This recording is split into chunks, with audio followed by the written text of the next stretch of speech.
Hi guys, John the Firearms Instructor, and welcome back to our channel. I'm glad you're here. If you're new to the channel, my name is John Johnson. I own and operate a firearms training facility in Cape Coral, Florida, and where it is 72 degrees today, and we're in Florida, and it's February, and that's why we live here.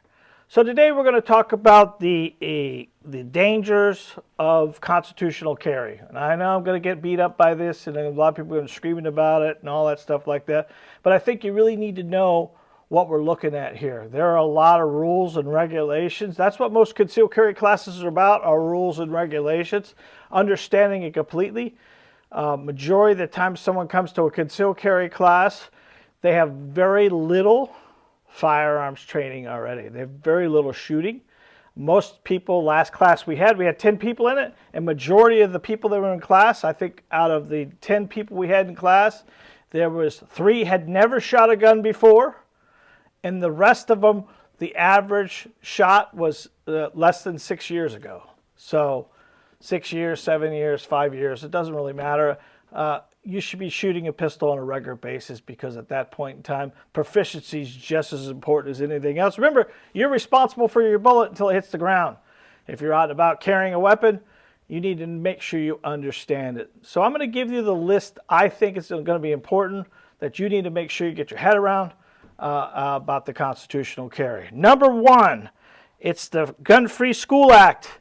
They have a 1,000-foot zone that you cannot be near a school, on a school, or at a school, or driving by a school with a firearm in your vehicle or on your body without having your concealed carry license. The concealed carry license allows you to drive by the school.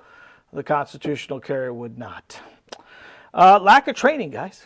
Constitutional carry says anybody that can actually carry a gun or actually operate a firearm can carry a gun.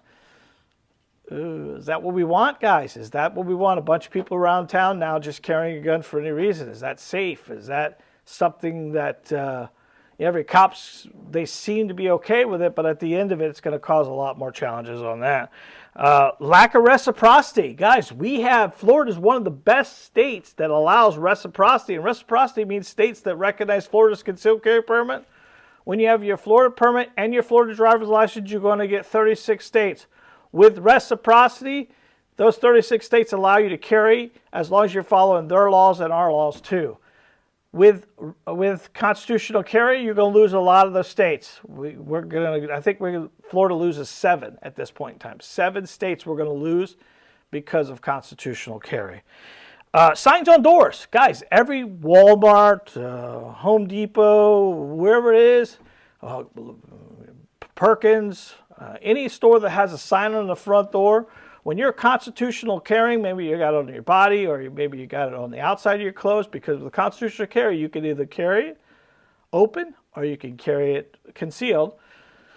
If they see it, they actually can ask you not to come in.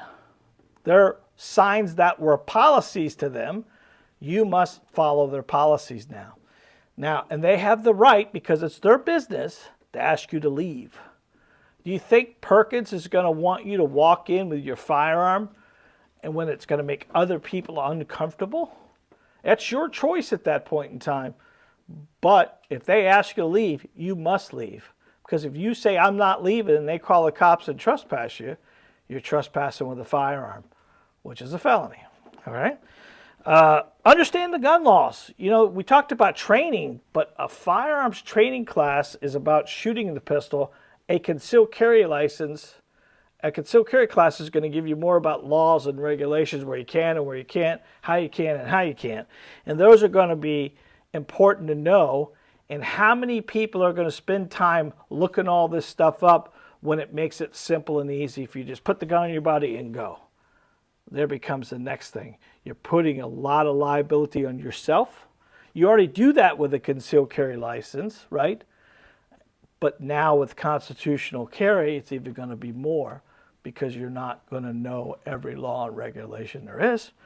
And I don't know how many numbers I'm at this point in time, but purchasing a weapon. Purchasing a weapon is one of those things. People get the concealed carry license because they want to have that 3-day wait go away.